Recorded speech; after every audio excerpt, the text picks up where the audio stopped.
Sir ഇവിടെ പറഞ്ഞതുപോലെ സിദ്ധ ചികിത്സയുടെ പഴക്കത്തെക്കുറിച്ചുള്ള the antiquity of Siddha medicine എന്ന ഒരു ടോപ്പിക് ബേസ് ചെയ്തുകൊണ്ട് ഒരു പേപ്പർ ഞങ്ങൾ സാറുമായി ചേർന്നുകൊണ്ട് ചെയ്യാനായിട്ടുള്ള തയ്യാറെടുപ്പിലാണ് എന്നുകൂടി ഞാൻ ഈ അവസരത്തിൽ പറയുകയാണ്. നേരത്തെ പറഞ്ഞതുപോലെ ഡോക്ടർ MS വല്യനാഥൻ സാറിൻ്റെ കീഴിൽ നമ്മളൊരു ഡോക്ടർ വിജയകുമാർ സാർ, ബൽറാം കൈമൾ സാറും നമ്മുടെ ഈ മേഖലയിലെ പ്രഗത്ഭരായ ഡോക്ടർമാരും ഒക്കെ ചേർന്നുകൊണ്ട് ഒരു മീറ്റിംഗ് നടത്തിയതിൻ്റെ ഭാഗമായി നമുക്ക് എങ്ങനെ നമ്മുടെ ഗവേഷണപരമായി നമ്മുടെ സിദ്ധ ചികിത്സയ്ക്ക് ഉപയോഗിക്കുന്ന മരുന്നുകളെ എങ്ങനെ ഗവേഷണത്തിലൂടെ മുന്നോട്ട് കൊണ്ടുപോകാം അല്ലെങ്കിൽ സ്ഥാപിച്ചെടുക്കാം എന്നതിനെക്കുറിച്ചൊരു മീറ്റിംഗ് കൂടുകയുണ്ടായതിൻ്റെ ഭാഗമായി ക്ലിനിക്കൽ ട്രയൽ നടത്തുന്നതിലേക്ക് ആവശ്യമായി ഞങ്ങളൊരു എത്തിക്കൽ കമ്മിറ്റി ശാന്തിഗിരി സിദ്ധ മെഡിക്കൽ കോളേജിൻ്റെ കീഴിൽ ഇംപ്ലിമെന്റ് ചെയ്ത് കഴിഞ്ഞു എന്നുകൂടി ഈ അവസരത്തിൽ എല്ലാവരെയും അറിയിക്കുകയാണ്. ഈ എത്തിക്കൽ കമ്മിറ്റിയുടെ ചെയർമാൻ എന്ന് പറയുന്നത് നമ്മുടെ ഡോക്ടർ ബൽറാം കൈമൾ സാർ തന്നെയാണ്. മെമ്പർ സെക്രട്ടറി ഡോക്ടർ ജഗന്നാഥൻ സാറുമാണ്. Thank you sir. നമുക്കിവിടെ സിദ്ധ ചികിത്സാ മേഖലയിൽ ഏകദേശം 30 വർഷത്തോളം പല വൈദ്യന്മാരുടെ കൂടെ നിന്നും ട്രഡീഷണലായും ശാന്തിഗിരിയിലും ഒക്കെ നിന്ന് ഏകദേശം 30 വർഷത്തോളം സിദ്ധ മരുന്നുകളെ കുറിച്ച് വളരെ അവഗാഹമുള്ള, വളരെ അറിവും പാണ്ഡിത്യവുമുള്ള മറ്റൊരു പ്രധാനപ്പെട്ട ആൾ തന്നെ ഇവിടെ ഉണ്ട്. നമ്മുടെ ഡോക്ടർ വിമലേട്ടൻ്റെ ചേട്ടൻ സാജൻ. അദ്ദേഹത്തെ പോലെ അറിവുള്ള ഒരാൾ ഒരു പക്ഷേ മരുന്ന് നിർമ്മാണത്തിൻ്റെ കാര്യത്തിലാണെങ്കിലും അതിലുള്ള ഘടകങ്ങളുടെ കാര്യത്തിലാണെങ്കിലും ഒക്കെ അറിവുള്ള ഒരാൾ വേറെ നമ്മുടെ ശാന്തിഗിരിയിൽ ചിലപ്പോൾ കാണത്തില്ല. അദ്ദേഹത്തോട് ഒരു 2 വാക്കെങ്കിലും സംസാരിക്കാൻ ഞാൻ അപേക്ഷിക്കുന്നു.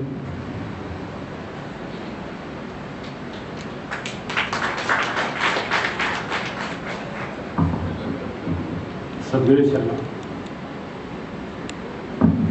ഞാൻ ഏതാണ്ട് 8ാം ക്ലാസ്സിൽ പഠിക്കുന്ന കാലം മുതൽക്ക് സിദ്ധവൈദ്യം പഠിക്കാൻ തുടങ്ങിയതാണ്. വെക്കേഷൻ സമയങ്ങളിൽ ഇതുപോലുള്ള വൈദ്യന്മാരുടെ അടുത്ത് പോയി നിന്ന് പഠിക്കാനുള്ളൊരു വലിയ അവസരം ആശ്രമത്തിൽ നിന്നുകൊണ്ട് എനിക്ക് ലഭിച്ചിട്ടുണ്ട്. ഇത്രയും വർഷത്തെ ഒരു വലിയ എക്സ്പീരിയൻസ് വെച്ചിട്ട് ഞാൻ പറയുകയാണ്, നമ്മൾ ഏത് ഡോക്ടർമാരുടെ അടുത്തും, ഇപ്പോൾ മോഡേൺ സയൻസ് പഠിക്കുന്ന ഏത് ഡോക്ടർമാരുടെ അടുത്തും നമുക്ക് ധൈര്യപൂർവ്വം പറയാം, ഏറ്റവും വലിയ റിസർച്ച് ഉള്ള ഒരു മേഖലയാണ് സിദ്ധവൈദ്യം. അത് ഒരു മടിയും വേണ്ട. അതിന് വലിയ വലിയ റിസർച്ചുകൾ, ഒരു നിസാര നമ്മളെടുക്കുന്ന ഒരു സിന്ദൂരം പോലും ഋഷിമാർ വലിയ റിസർച്ച് നടത്തിയിട്ട് തന്നെയാണ് അതുണ്ടാക്കിയിരിക്കുന്നത്. അത് നമുക്ക് തെളിയിക്കാൻ ഇപ്പോഴത്തെ മോഡേൺ സയൻസ് അതിൻ്റെ പുറകെ വളരെ വേഗം പൊയ്ക്കൊണ്ടിരിക്കുകയാണ്. അപ്പം അതിൽ നമ്മുടെ ഒരു സുഹൃത്ത് ചെമ്പഴന്തി കോളേജിൽ പഠിപ്പിക്കുന്ന ശിവി സാർ, അദ്ദേഹം നാനോ കെമിസ്റ്റാണ്. അദ്ദേഹം ഇപ്പോൾ ഈ സിദ്ധ മെഡിസിനെ കുറിച്ച്, ഇതിൻ്റെ മോളിക്കുലർ സ്റ്റഡീസിനെ കുറിച്ച് വളരെ വലിയ രീതിയിൽ റിസർച്ച് ചെയ്തുകൊണ്ടിരിക്കുകയാണ്. അദ്ദേഹം നിസ്സാരമായിട്ടുള്ള ഒരു, നമ്മൾ നിസ്സാരം എന്ന് കരുതുന്ന അന്നഭേദി സിന്ദൂരം, അത് ഇരുമ്പിൻ്റെ ഒരു ഉപ്പാണ്, ഫെറിക് സൾഫേറ്റ്. അപ്പം അതിൻ്റെ ഒരു പ്രിപ്പറേഷൻ അദ്ദേഹം വലിയ രീതിയിലൊരു റിസർച്ച് നടത്തി. എന്തിന് ഈ ആചാര്യന്മാർ ഈ ഓരോ മെത്തേഡ് പറയുന്നു. അപ്പം അതിൽ നമ്മൾ ഫെറിക് സൾഫേറ്റ് ആദ്യം പ്രിപ്പയർ ചെയ്യുമ്പോൾ അവർ പറയുന്നത് നാരങ്ങ നീരിൽ കുഴച്ച് വെയിലത്ത് വെക്കുക. അപ്പം അതൊരു വലിയ സയൻസാണ്. നമ്മൾ ഇതിൽ 38% ഫെറിക്ക് ഫെറസാക്കി മാറ്റുന്ന ഒരു വലിയ സയൻസാണ്. നമുക്ക് ഒരു 38% നമുക്ക് ദോഷകരമായ ഫെറിക്കിനെ അതിനെ മാറ്റി മൊത്തം ഫെറസ് സൾഫേറ്റ് ആക്കാൻ വേണ്ടിയുള്ള ഒരു സയൻറ്റിഫിക് റിസർച്ചാണ് ഫോട്ടോസിന്തസിസ്. നമ്മൾ നാരങ്ങാനീരിൽ കുഴച്ച് വെയിലത്ത് വെക്കുക. അതൊരു കാരണവശാലും നമ്മൾ ഡ്രയറിൽ വെച്ച് ഉണക്കുമ്പോൾ അതിൻ്റെ ഈ ഫെറിക് എന്ന് പറയുന്നത് ഒരിക്കലും അതിൽ നിന്ന് പോകുന്നില്ല. അപ്പോൾ ഈ ഋഷിമാരുടെ ഒരു സയന്റിഫിക് റിസർച്ച് തന്നെയാണ് ഈ ഉണ്ടാക്കുന്ന മെത്തേഡുകൾ മൊത്തവും. നമ്മൾ ഓരോ സൈസിലുള്ള ചെറിയ ചെറിയ കലങ്ങൾ ഉപയോഗിക്കുന്നു. അവർ ഓരോ അളവ് പറയുകയാണ്. ചട്ടികൾക്ക് ഇത്ര അളവ് വേണം, ഇന്ന മരുന്ന് പ്രിപ്പയർ ചെയ്യുമ്പോൾ ഇത്ര ഉള്ളളവുള്ള കലം വേണം. ഇതൊക്കെ അതൊരു വലിയ റിസർച്ചിൻ്റെ ഭാഗം തന്നെയാണ്. സ്ഫുടം ചെയ്യുന്ന സമയത്ത് അതിൻ്റെ ഉള്ളിൽ ഇത്ര എയർ, ഇത്ര സ്പേസ് ഉണ്ടാകണം. അതുണ്ടായില്ലെങ്കിൽ അതിൻ്റെ പ്രിപ്പറേഷൻ നടക്കുകയില്ല എന്ന് വ്യക്തമായ പഠനം അവരുടെ ഋഷിമാരുടെ റിസർച്ച് തന്നെയാണ് ഈ മരുന്നുകളുടെ എല്ലാം പിന്നിലുള്ളത്. നമുക്ക് ധൈര്യപൂർവ്വം എല്ലാ ഡോക്ടർമാരുടെ അടുത്തും പറയാം, അലോപ്പതി ഡോക്ടേഴ്സിൻ്റെ അടുത്ത് പറയാം, ഇതുപോലെ റിസർച്ച് ഉള്ള ഒരു വൈദ്യശാസ്ത്രവും ഇന്ന് നിലവിൽ ഇല്ല. നമ്മുടെ എല്ലാ മനസ്സിൽ എല്ലാവരും ചോദിക്കുന്നതാണ്, എന്ത് റിസർച്ച് ഉണ്ട്? ആദ്യം ചെല്ലുമ്പോഴത്തേക്ക് സിദ്ധവൈദ്യം എന്ത് റിസർച്ച് ഉണ്ട്? ആദ്യം ചോദിക്കുന്നത് ഇതാണ്. ധൈര്യപൂർവ്വം പറയാം, റിസർച്ച് മാത്രമേ ഇതിലുള്ളൂ. ഓരോ മരുന്നും നമ്മളെടുത്ത് റിസർച്ച് ചെയ്ത് അവരുടെ പഠനങ്ങൾ നോക്കുകയാണെങ്കിൽ അതിൻ്റെ ഓരോ അരപ്പ് സമയത്ത് എന്ത് ചേർക്കുമ്പോഴാണ് അതിൻ്റെ പോയിസൺ മാറുന്നത്, എന്ത് ചേർക്കുമ്പോഴാണ് അതിൻ്റെ മെറ്റൽ കണ്ടന്റ് ഡിവൈഡ് ആകുന്നത്, പോയിസൺ ഇല്ലാതെ ആകുന്നത് എന്ന് വ്യക്തമായ പഠനത്തിൻ്റെ പിന്നിൽ തന്നെയാണ് ഋഷിമാർ ഇതെല്ലാം ചെയ്തിരിക്കുന്നത്. അപ്പോൾ അതിൽ നിന്ന് ഒരു മാറ്റം, ആദ്യം ഒരു രസത്തിൻ്റെ കൂടെ ഒരു 3-4 പാഷാണങ്ങൾ നമുക്കുണ്ടെങ്കിൽ അവരാദ്യം പറയും രസത്തിൻ്റെ കൂടെ വീരമുണ്ടെങ്കിൽ വീരമിട്ട് അരയ്ക്കണം. നമ്മൾ എളുപ്പത്തിന് രസം അരഞ്ഞു കിട്ടാൻ വേണ്ടി ഗന്ധകം എടുത്ത് 10 മിനിറ്റ് കൊണ്ട് രസം ഫുൾ കാണത്തേയില്ല. പക്ഷെ ഒരിക്കലും അങ്ങനെ ചെയ്യാൻ പാടില്ല. രസത്തിൻ്റെ കൂടെ വീരമുണ്ടെങ്കിൽ വീരം അരയ്ക്കണം. അതിനൊരു റിസർച്ചിൻ്റെ ഭാഗത്തു നിന്ന് തന്നെയാണ് ഋഷിമാർ ഇത് പറഞ്ഞിരിക്കുന്നത്. നിങ്ങൾ ഇതുപോലെ ചെയ്യണം, ഇതുപോലെ ചെയ്യണം. ഒരിക്കലും നമ്മുടെ എളുപ്പ മെത്തേഡുകൾ അതിൽ യൂസ് ചെയ്യരുത്. വെയിലത്ത് വെക്കാൻ പറയുന്ന മരുന്നുകൾ നമ്മൾ വെയിലത്ത് തന്നെ വെക്കണം. നിഴലിൽ ഉണക്കാൻ പറയുന്നത് നിഴലിൽ ഉണക്കണം. ചിലത് വെയിലത്ത് വെക്കാന്ന് പറഞ്ഞാൽ അതിൽ വലിയൊരു ഫോട്ടോസിന്തസിസ് നടക്കുന്നു, അതിൽ വലിയ പ്രോസസ്സ് നടക്കുന്നു. നമ്മളൊരു കാരണവശാലും അത് ഡ്രയർ ഉപയോഗിച്ച് ഉണക്കരുത്. നിഴലിൽ ഉണക്കാൻ പറയുന്നത് നമ്മൾ ഒരിക്കലും കൊണ്ട് വെയിലത്ത് വെക്കരുത്. അതിൽ നമുക്ക് ഇപ്പോൾ ഒരുപാട് സിദ്ധവൈദ്യത്തിന് ചീത്തപ്പേര് കിട്ടിയതും ഇതുപോലെയുള്ള അറിഞ്ഞുകൂടാതെയുള്ള മെഡിസിൻ പ്രോസസ്സ് കൊണ്ട് തന്നെയാണ്.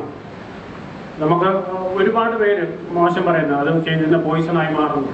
എന്തുകൊണ്ട് പോയിസണായി മാറുന്നു എന്ന് നമ്മൾ മനസ്സിലാക്കിയാൽ വ്യക്തമായ അവരുടെ റിസർച്ച് ഫോളോ ചെയ്യാത്തത് കൊണ്ട് തന്നെയാണ്.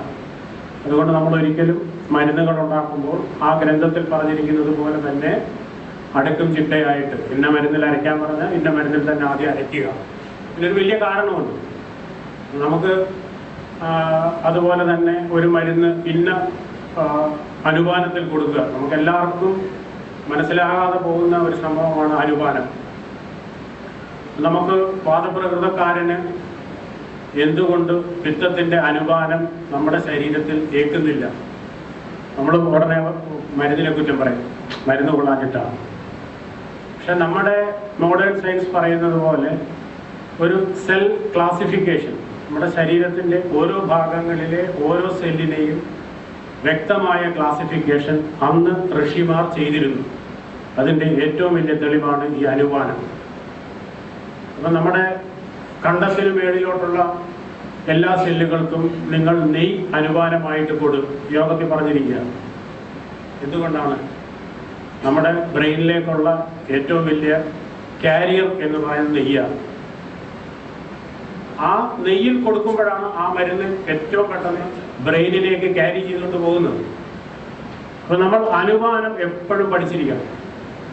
അതുപോലെ ലങ്സിൻ്റെ സെല്ലിൻ്റെ പ്രത്യേകത, അതുപോലെ അവർ പ്രത്യേകമാണ് തിരിച്ചിരിക്കുന്നത്. കണ്ടത്തിന് മേളിലോട്ട് കണ്ടം, നെഞ്ച്, വയറ്, കാല്.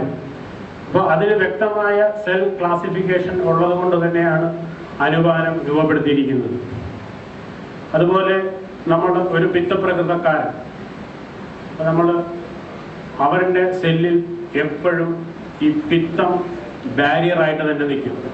നമ്മൾ ഏത് കഫപ്രകൃതക്കാരന് കൊടുക്കുന്ന അനുമാനമോ ഏത് വാദപ്രകൃതക്കാരന് കൊടുക്കുന്ന അനുമാനത്തിൻ്റെ മരുന്നോ ഈ പിത്തം ആ സെല്ലിലേക്ക് കയറ്റിവിടില്ല, പെനിട്രേറ്റ് ചെയ്യാൻ സമ്മതിക്കത്തില്ല. അതിനാണ് ബാരിയർ എന്ന് പറയുന്നത്. അപ്പോൾ നമ്മൾ ഓരോ മരുന്നും ഏതൊക്കെ ഇപ്പം രസം എടുക്കുമ്പോഴത്തേക്ക് രസത്തിന് ഒരിക്കലും സഞ്ചരിക്കാനുള്ള കഴിവില്ല നമ്മുടെ ശരീരത്തിലെ. അപ്പം ഈ രസത്തിനെ ക്യാരി ചെയ്തുകൊണ്ട് പോകുന്നത് ഏതൊക്കെ മരുന്നുകളാണ്, അത് ബ്രെയിനിലേക്ക് എത്ര കൊണ്ടുപോകുന്നു, ഏത് മരുന്നിനാണ് ബ്രെയിനിലേക്ക് ക്യാരി ചെയ്യാൻ കഴിവുള്ളത്, ഏത് മരുന്നാണ് ലങ്സിലേക്ക് ക്യാരി ചെയ്യാൻ കഴിവുള്ളത് എന്നതിനെ വ്യക്തമായ രീതിയിൽ ക്ലാസിഫൈ ചെയ്ത് സെൽ ഡിവിഷൻ പോലും ഋഷിമാർ സയന്റിഫിക് ആയിട്ട് സെൽ ക്ലാസിഫിക്കേഷൻ പോലും നടത്തിയിരുന്നു എന്നുള്ളതിന് ഏറ്റവും വലിയ റിസർച്ച് തന്നെയാണ് അനുപാനം. നമ്മളൊരിക്കലും ഇപ്പം നമ്മൾ ഉദാഹരണത്തിന് നോക്കുകയാണെങ്കിൽ ഇപ്പോൾ ഒരു നന്ദിമെഴുക് ഒരു ഉദാഹരണം പറയുകയാണ്. അതിൽ നോക്കുമ്പോൾ നമ്മൾ രസഗന്ധി മെഴുകിൽ ഉപയോഗിച്ചിരിക്കുന്നത് പോലെ തന്നെ എല്ലാ പാഷാണങ്ങളും ഉണ്ട്. അതുപോലെ നവപാഷാണ സിന്ദൂരം അതിൽ നോക്കുമ്പോഴും നവപാഷാണമാണ്. അപ്പൊ നമ്മൾ ഒന്ന് ചിന്തിക്കണം, എന്തിനാണ് ഈ നവപാഷാണം വെച്ച് ഇത്രയും അധികം മരുന്നുണ്ടാക്കുന്നത്? അപ്പൊ അതിൻ്റെ ഓരോ ഭാഗങ്ങളിലേക്ക് ക്യാരി ചെയ്യാൻ ഇന്ന രോഗത്തിന്, ഇപ്പൊ മണ്ടപ്പുറ്റ് എന്ന് പറഞ്ഞാൽ നമുക്ക് തലയ്ക്കുണ്ടാകുന്ന ഗ്രോത്തുകൾ, അതിന് ഇന്ന മരുന്ന് കൊടുക്കുക എന്ന് പറഞ്ഞാൽ അതിൻ്റെ ഇന്ന കാരിയർ വെച്ച് ഉപയോഗിച്ചിട്ടുള്ള കൂട്ട് കൊടുക്കുക. ത്രിഫല ചൂർണം, ഇപ്പോൾ ഒരു പിത്തരോഗി വരികയാണെങ്കിൽ നമ്മൾ ത്രിഫല കൊടുക്കും. അപ്പം ത്രിഫല ചൂർണം മാത്രം കൊടുത്താൽ പോരെ, എന്തിന് ത്രിഫല കൃതം കൊടുക്കുന്നു, അല്ലെങ്കിൽ ത്രിഫല കഷായം ഇട്ട് കൊടുക്കുന്നു. അപ്പം ത്രിഫല ചൂർണം കൊടുക്കുമ്പോൾ അത് തലയിൽ എത്തിക്കുന്നതിൻ്റെ എത്രയോ ഇരട്ടി വേഗതയിൽ ത്രിഫല കൃതം കൊടുക്കുമ്പോൾ അത് നമ്മുടെ തലയിലേക്ക് എത്തുന്നു. അതായത് നെയ്യെന്ന് പറയുന്നത് തലയിലേക്കുള്ള ഏറ്റവും വലിയ കാരിയറാണ്. ഇപ്പോൾ മോഡേൺ സയൻസ് വൈറസിനെ കാരിയറായിട്ട്, ക്യാൻസറിന് വേണ്ടി വൈറസുകളെ കാരിയറായിട്ട് ഉപയോഗിച്ചുള്ള വലിയ റിസർച്ചുകൾ നടക്കുകയാണ്. നമ്മുടെ ഋഷിമാർ എത്രയോ കാരിയറുകൾ, അനുപാനം എന്ന് പറയുന്ന എത്രയോ കാരിയറുകൾ കണ്ടുവച്ചിട്ടാണ് നമുക്ക് ഈ സിസ്റ്റം നമുക്ക് ഇംപ്ലിമെന്റ് ചെയ്ത് തന്നിരിക്കുന്നത്. നമ്മളപ്പോൾ വ്യക്തമായ അനുപാന പഠനവും നമ്മൾ വ്യക്തമായിട്ടുള്ള നമ്മുടെ രോഗത്തിൻ്റെ, അതായത് 3 പ്രകൃതങ്ങളുടെയും വ്യക്തമായിട്ട് രോഗികളെ വ്യക്തമായിട്ട് തരംതിരിച്ചിട്ട് വേണം തന്നെ, തരംതിരിച്ചിട്ടേ നമ്മൾ ഒരു ട്രീറ്റ്മെൻറ്റ് തുടങ്ങാം, അല്ലെ പരാജയപ്പെട്ടു പോകും. ഒരിക്കലും ഒരു പിത്തപ്രകൃതക്കാരന് നമ്മൾ ഒരു കഫപ്രകൃതത്തിൻ്റെ അനുപാനം ചേർത്ത് കൊടുത്താൽ ഈ പിത്തം തന്നെയാണ് അവൻ്റെ ഏറ്റവും വലിയ ബാരിയർ. ഒരു സെല്ലും ഈ മരുന്നുകളെ അത് പെനിട്രേറ്റ് ചെയ്യാൻ സമ്മതിക്കത്തില്ല.